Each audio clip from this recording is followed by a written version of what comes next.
Jaya Radha Madhava Kunja Bihari.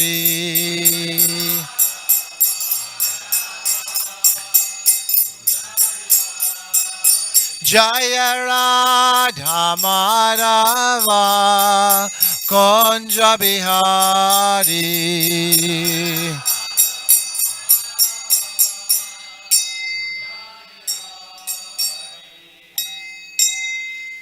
Jayam Vishnupad Paramahamsa Parivrajakacharya Stotrasitasi Shimad.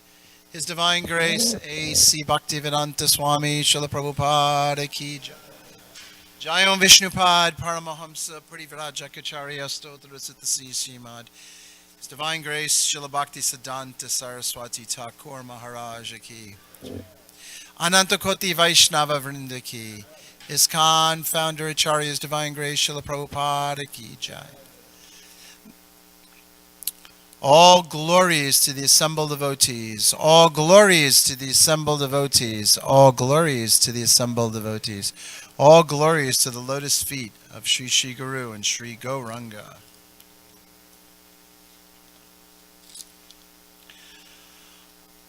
Om Namo Bhagavate Vasudevaya.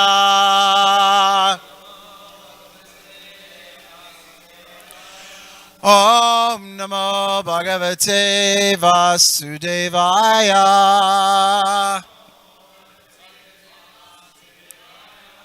Om Namo Bhagavate Vasudevaya. Srimad Bhagavatam, Canto 1, Chapter 5, entitled Narada's Instructions on Srimad Bhagavatam. This is text number 27. Tasmin tadalabhya rucher mahamate. Tasmin tadalabhya labda rucher mahamate. Priya Shravasyas Alita Matir Mama. Priya Shravasya Chalita Matir Mama. Yayaham Metat Sadasat Svamayaya. Yayaham etad sad asat svamayaya. Pashe mahi brahmani kalpitam pare. Pashe mahi brahmani kalpitam pare.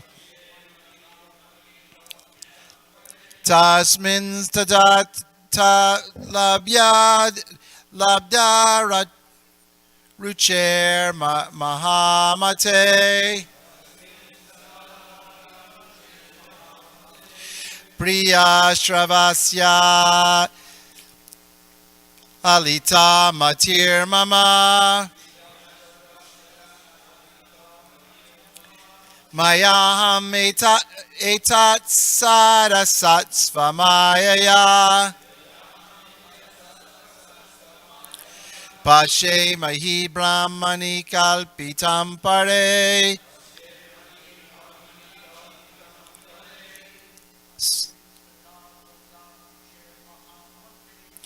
Tasmin tarabda rucher mahamate.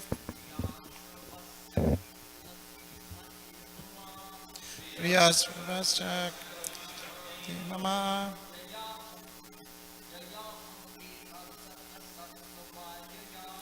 Yaham etat sarasat svamayaya.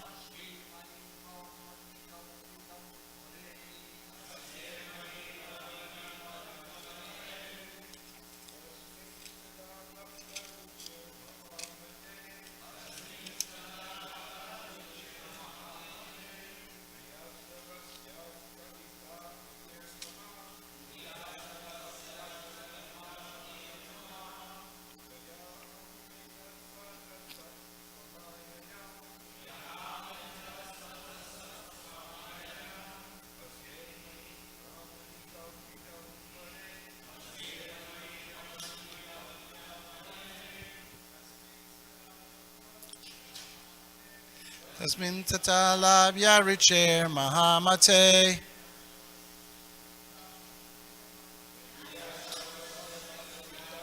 Dear Manoa.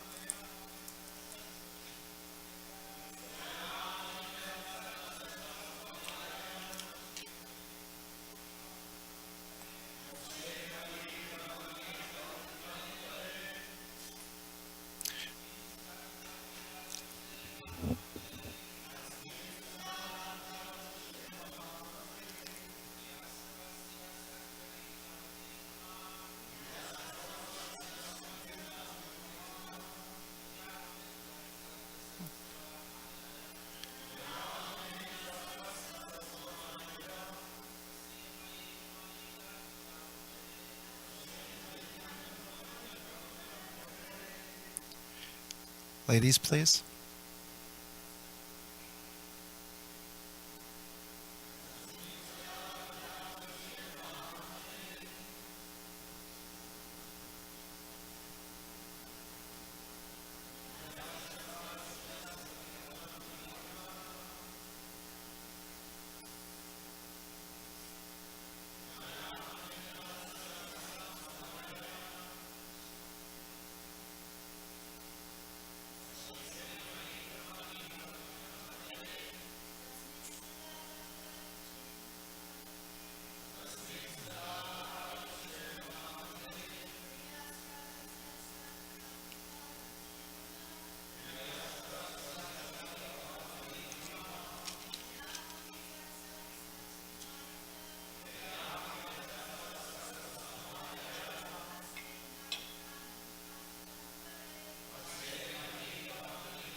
Tasmin, it being so.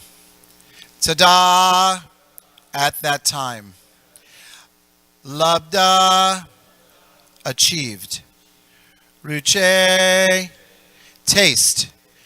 Mahamate, O great sage. Priya Shravasi, upon the Lord. Askalita mati, uninterrupted attention. Mama, mine.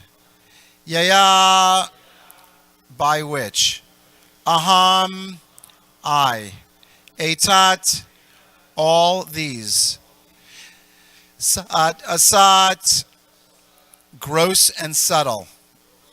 Svamayaya, one's own ignorance. Pashe, see. Mai, in me. Brahmani, the supreme. Kalpitam, is accepted. Pare, in the transcendence. Translation. O great sage, as soon as I got a taste for the personality of Godhead, my attention to hear of the Lord was unflinching. And as my taste developed, I could realize that it was only in my ignorance that I accepted gross and subtle coverings, for both the Lord and I are transcendental. Purport by His Divine Grace, A.C. Bhaktivedanta Swami, Srila Prabhupada. Ignorance in material existence is compared to darkness, and in all Vedic literatures, the personality of Godhead is compared to the sun. Whenever there is light, there cannot be darkness.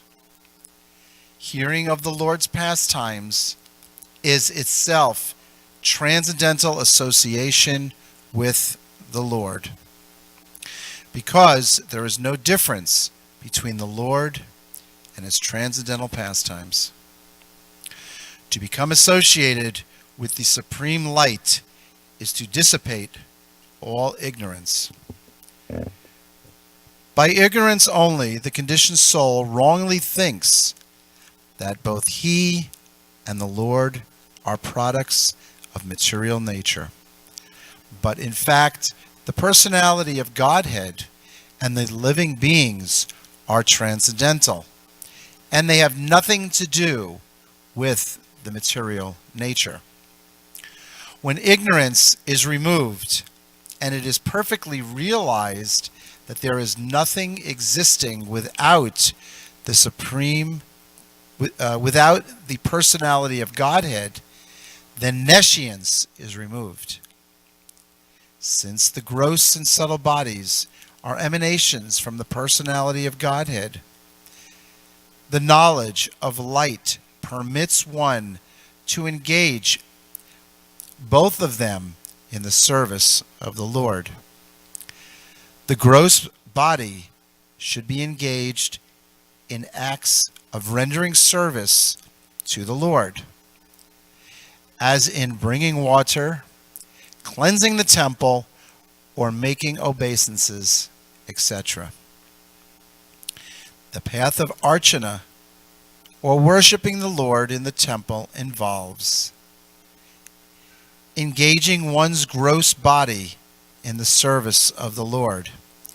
Similarly, the subtle mind should be engaged in hearing the transcendental pastimes of the Lord, thinking about them, chanting his name, etc.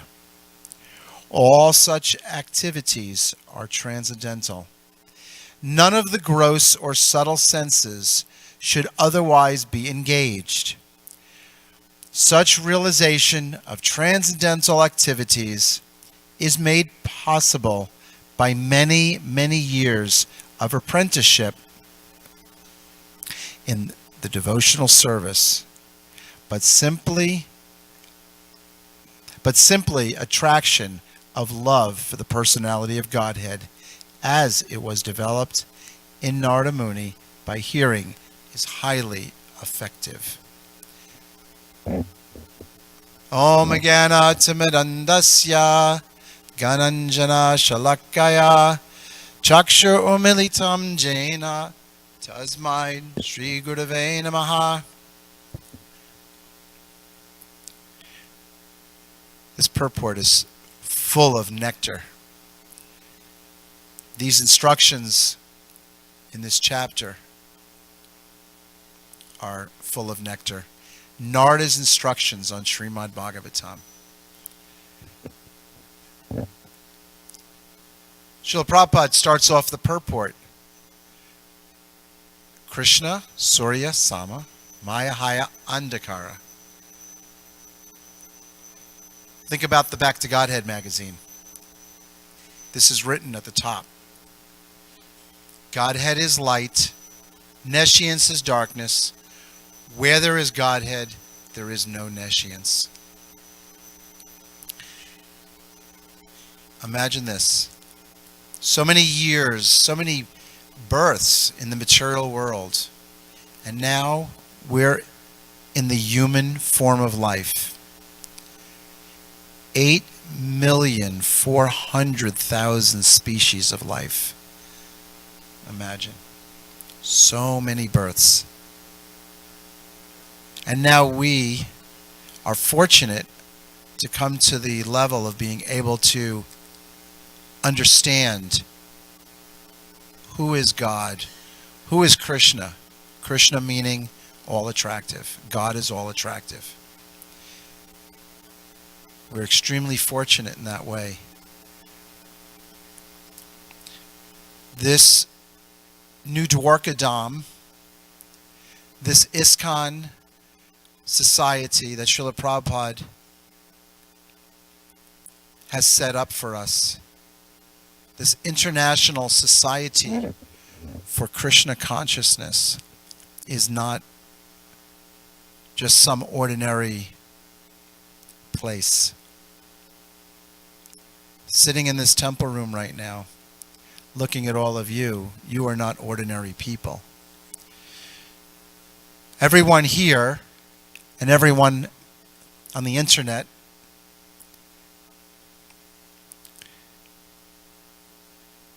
have made a choice to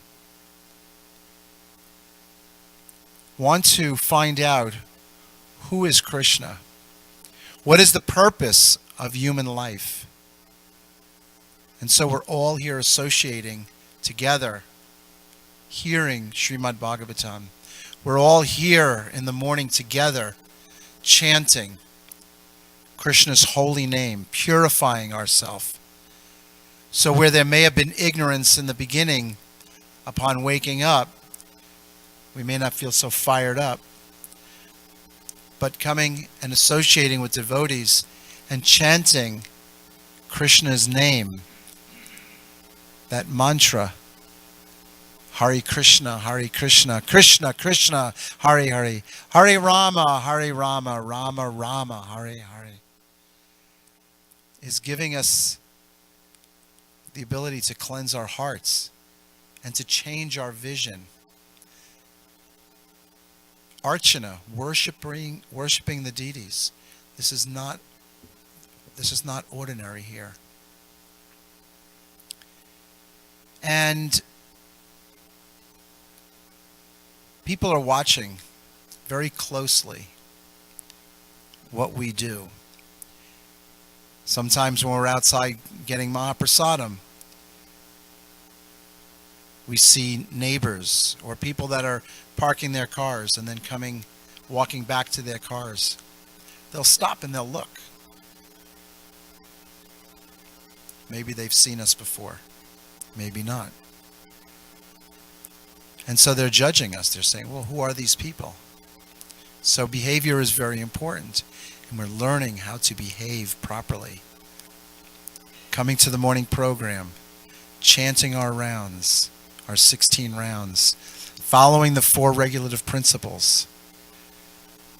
This gives us amazing strength to change our character.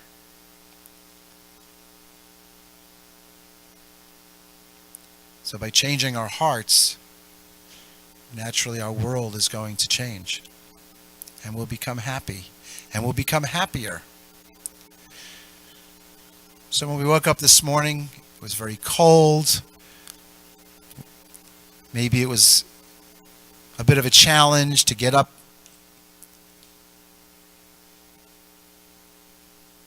to go bathe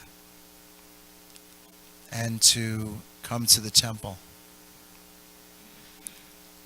Maybe it was a bit of a challenge.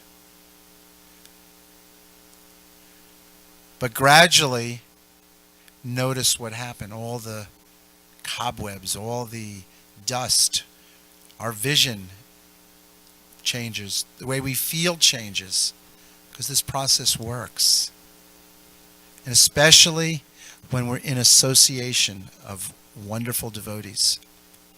As I look around, I see devotees here who have helped with translating Srila Prabhupada's books. I see devotees here who distribute Srila Prabhupada's books.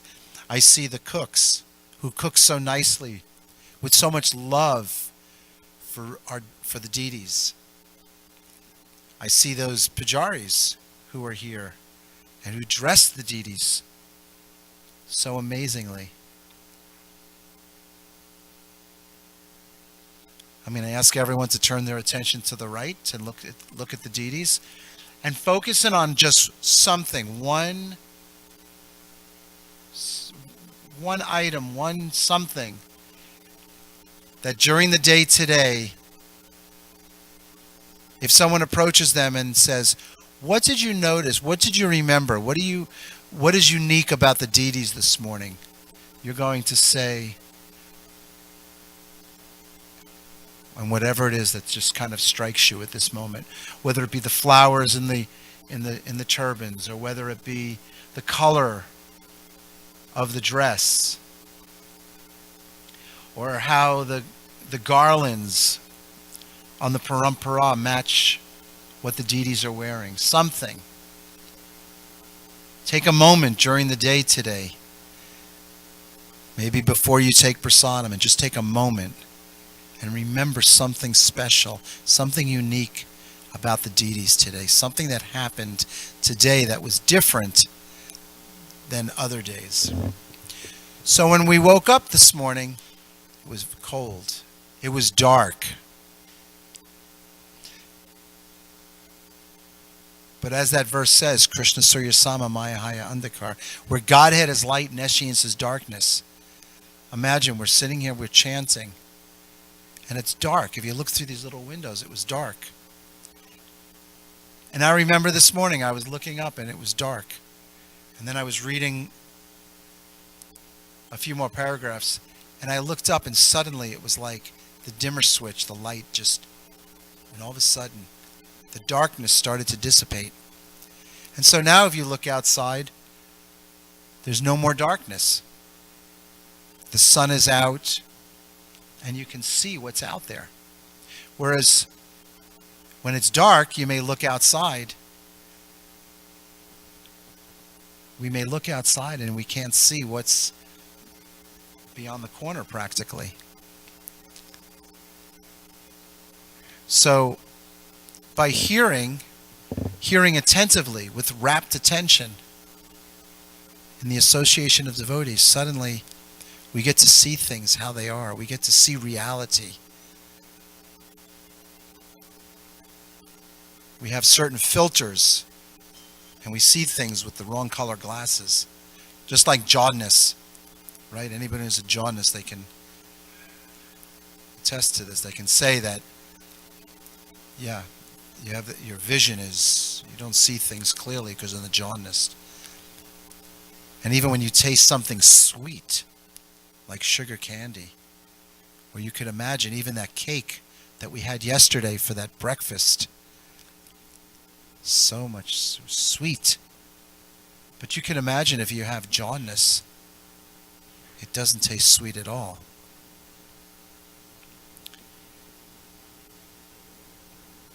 Rupa Goswami, he supports this in the 7th verse of the Nectar of Instruction. Very fond of this. I quote this verse a lot in class. Syat Krishna Nama Charita Disaptavidya Pito Pitasya Pito Pitapa. Whoops. I just lost it.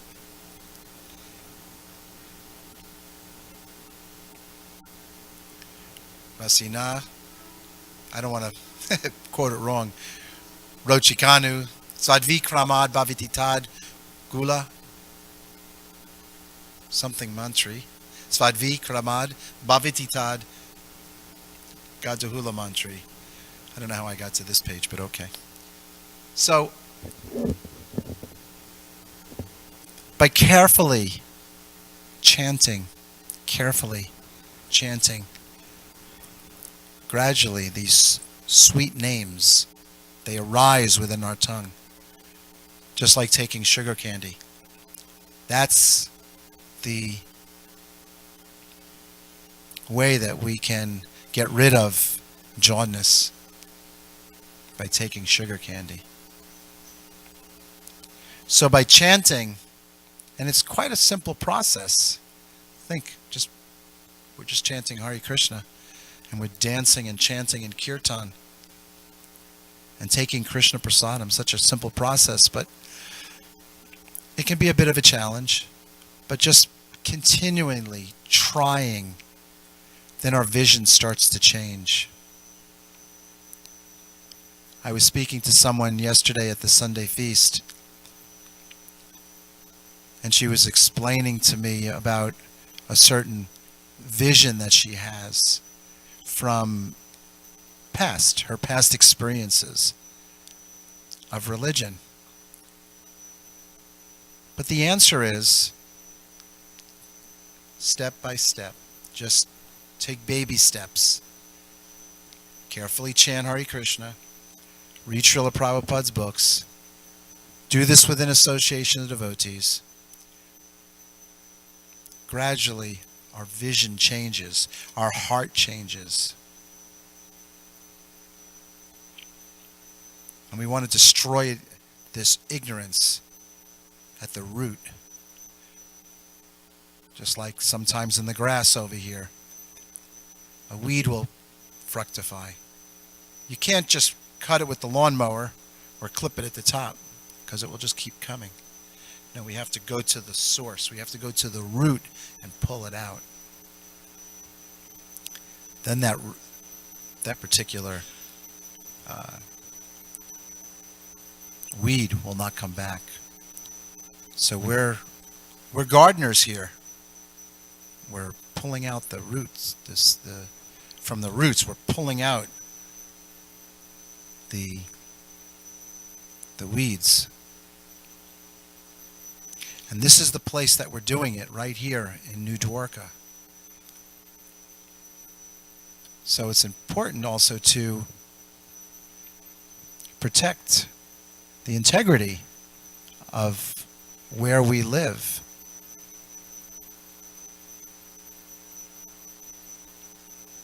And give people Krishna consciousness.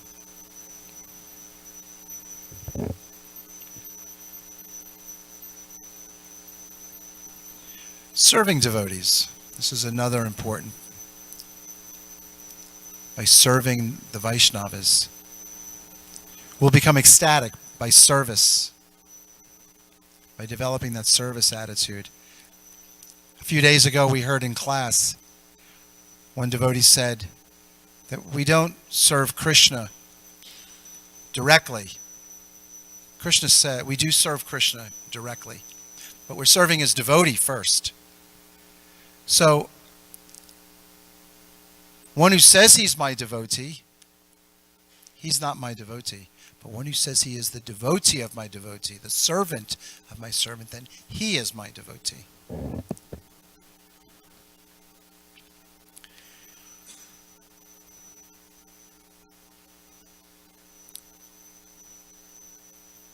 So hearing of the Lord's pastimes,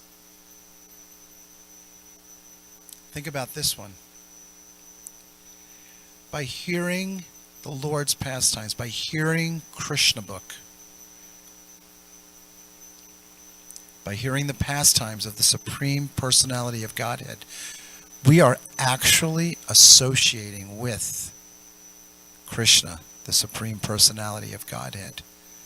Imagine that. What a privilege and an honor it is to be able to do this in this lifetime.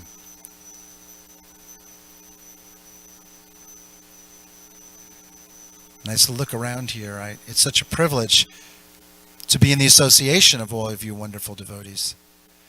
Because to do it by myself, for one to try to execute Krishna consciousness by themselves, that's a bit of a challenge. But when you do it with other devotees, then that's where the faith comes from.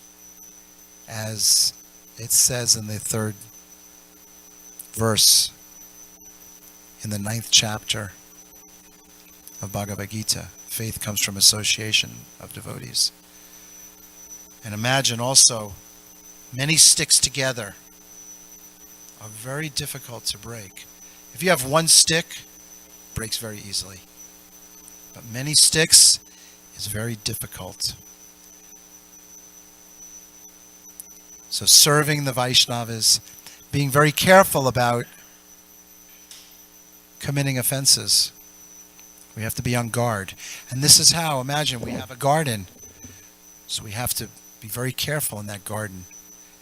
And not to, let those weeds strangle the Bhakti Lata Beach. Because if it does, we'll lose our taste. And then we start looking at people differently and making offenses. And so hearing very carefully with rapt attention, this is the beginning of our success.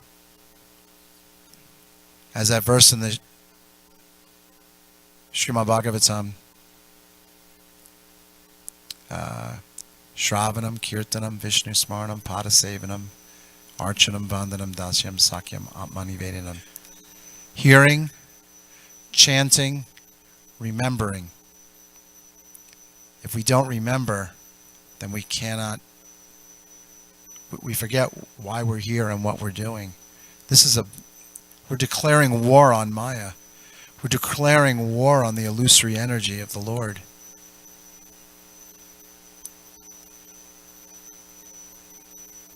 And again, as I was reminded by one very senior devotee this morning, he was discussing some of this purport with me. And he said, it's an honor and a privilege to be serving here in New Dwarka. It's a privilege and an honor to be in Srila Prabhupada's ISKCON society.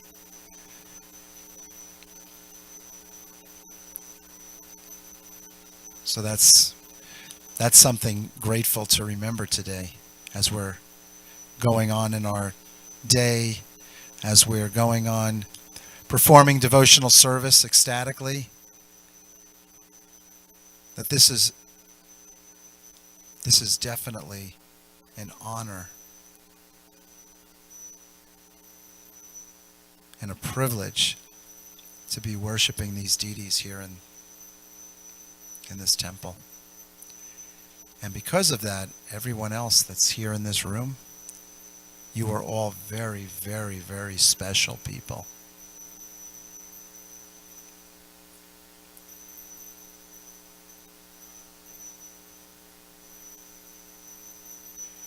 So, this chanting, this is the light. Srila Prabhupada's books. This is the light. So if we're ever feeling a little in darkness, we just have to plug in to chanting, hearing, chanting, and remembering. When we forget Krishna, then that's where the trouble starts. Okay, so it's 8:10. I'd like to stop here, see if anyone has any comments or questions. I think next time I'll bring the microphone up here so I can just hand it off.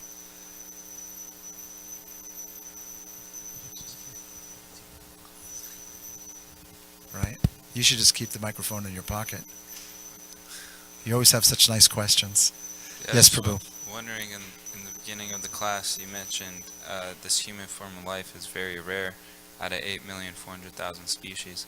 I've also heard there's 400,000 species of humans. So can you elaborate on that?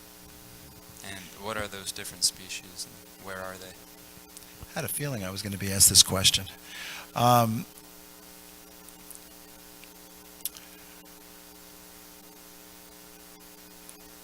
The 400 human species of life, yeah, there's so many different types of human species of life.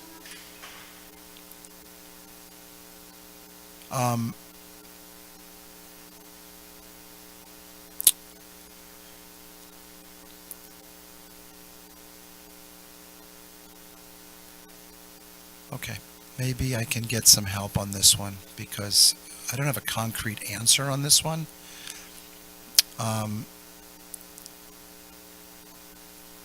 And I prefer not to kind of speculate or... Okay, the question is, Maharaj, is that there's 8,400,000 species of life. So we know there's 8 million of so many non-human species of life. There's 400,000 human species of life. So you want to know, you want me to elaborate a little, how is it there's 400,000 human species of life? Right? And what are those human species of life?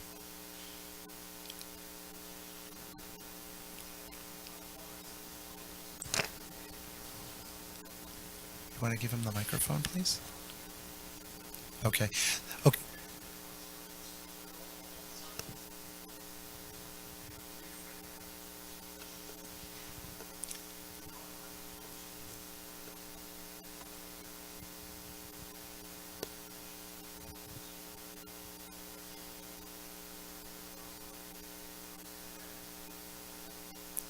Okay, so you're saying that Srila Prabhupada said, Brajapati Prabhu said, that Srila Prabhupada says in his purports that there's 400,000 different consciousnesses of levels of human species, levels of consciousness.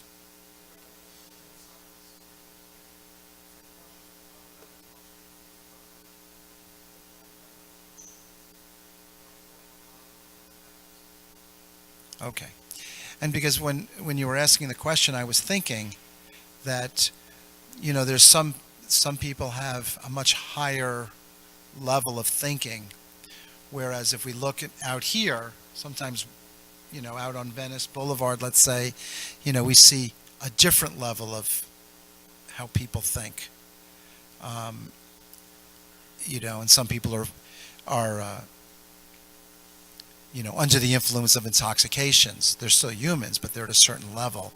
So I was kind of thinking in the same way that there's different people are on different levels. But what you're saying definitely supports. So it's not that there's humans on other planets. There are humans on other planets. Not. The question is, are there humans on other planets?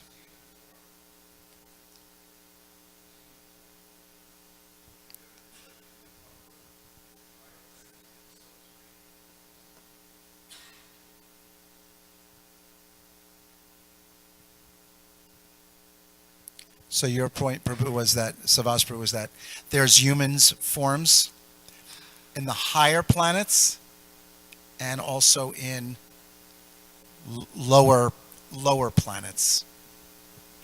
What was the word you used? Subterranean? Subterranean. Okay. Maharaj, did I see you waving? Did you? Can you give him the microphone, please? Thank you. First of all, on the last point about in the higher planets, are they humans? Well, they're all described as humans. We go to Indraloka, we go to Chandraloka, we go to all of these. They're described as having human forms. Of course, with our present vision, we cannot see those forms if we to go there.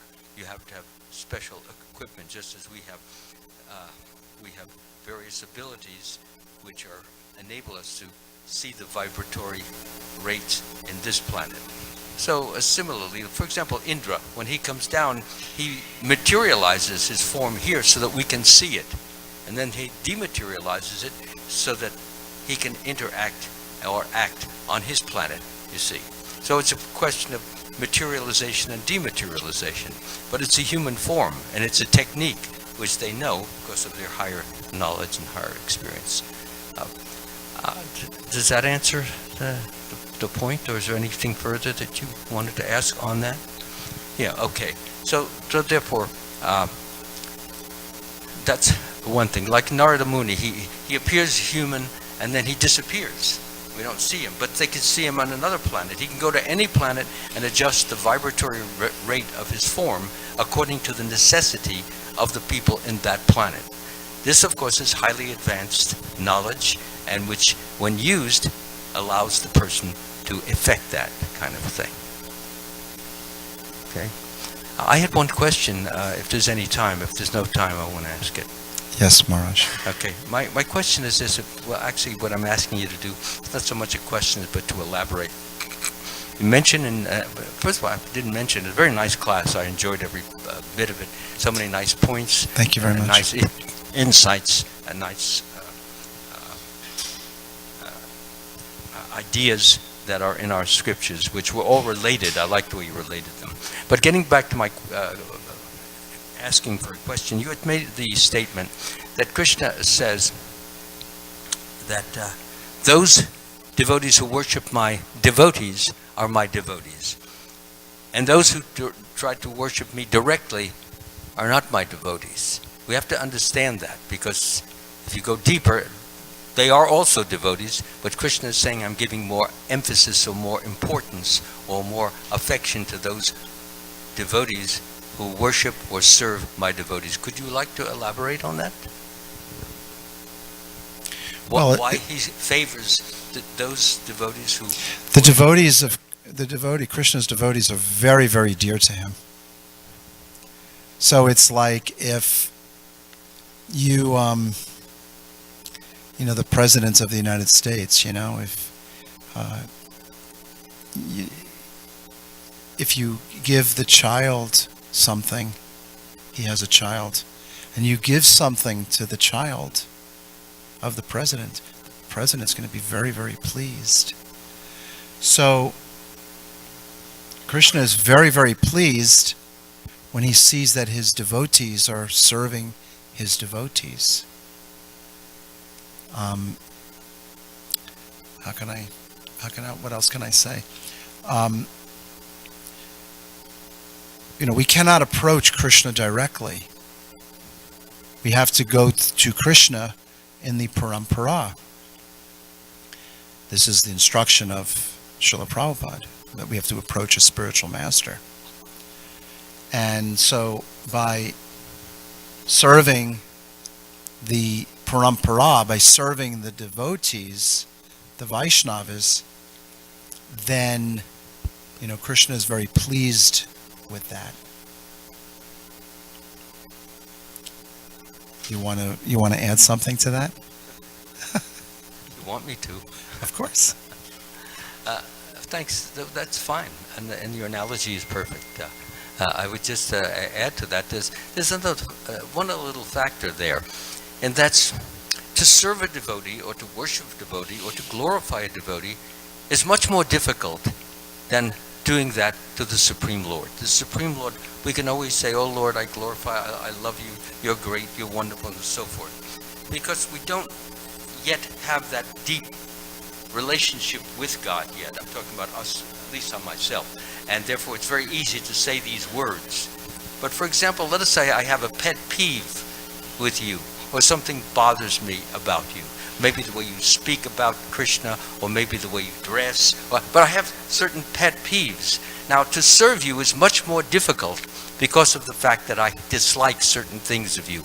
But if I can transcend that, if I can overcome that, as a love offering to Krishna, he's very pleased over the fact that I'm doing something which normally I don't like, but I'm doing it as a pleasure to Krishna because he likes us to serve the devotees. And as a result of serving someone perhaps whom I don't like so much, I will gradually like him by gaining the blessings and grace of Krishna for that loving service. That's all. Jai. Savas Prabhu? Can someone bring Savas Prabhu the microphone?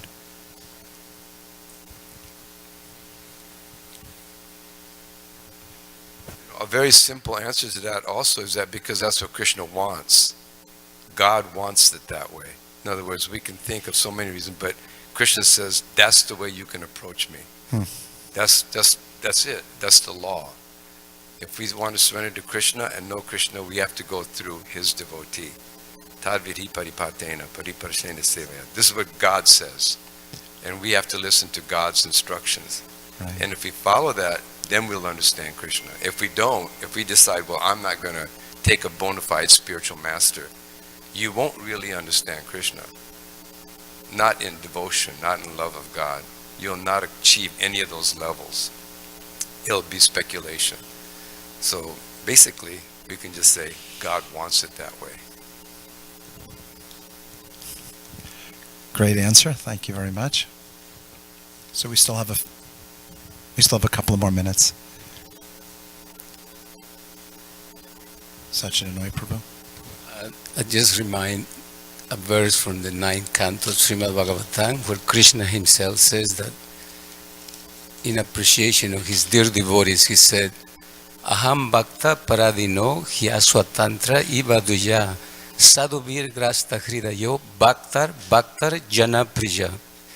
That he says, I'm not at all independent. I am conquered by the love of my devotees. What to speak of that? Even the servants of my devotees are very dear to me. You almost like say more dear than that. So I just thought I'd just add that part. And then this will be the final point or question, please. Thank you very much for your lecture. I appreciate it so much. I have a very interesting question. We say that we're devotees of Krishna if we're devotees of his devotees. And Maharaj very gracefully said that sometimes it's hard to serve the devotees because we have those little things.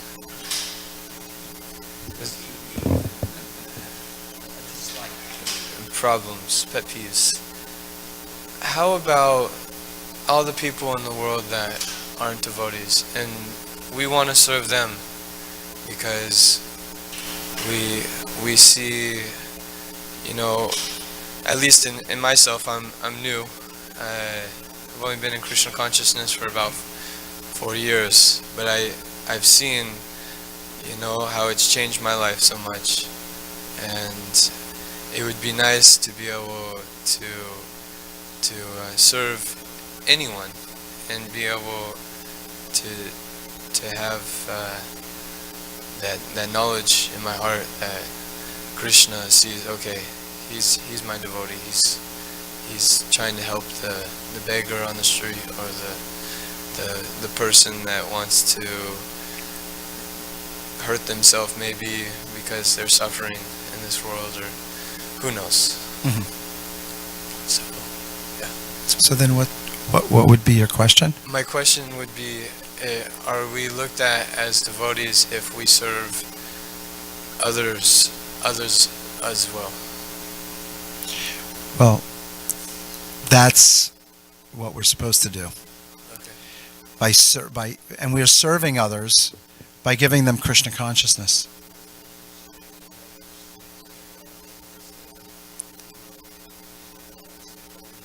Right. By serving Krishna, you're serving everyone else. So by giving people Krishna consciousness and helping them with that, we're serving them.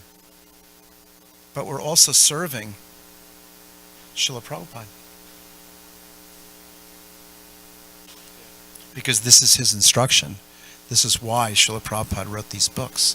Just like when Srila Prabhupada came to the United States to spread Krishna consciousness. He came here. He was acting on the instruction of his spiritual master. All right, I think is that okay? We can always speak more about that later if you'd like. No, that was perfect. Thank you. All right, Chai. All right, well, thank you everyone for coming to Bhagavatam class and staying. Thank you everyone on the internet for watching the class today, listening to the class.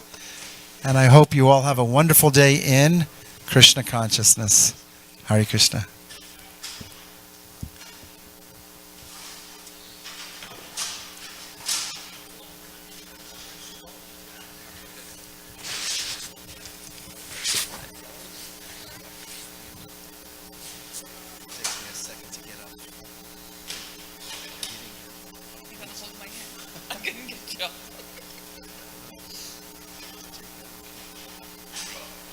Going to the office now.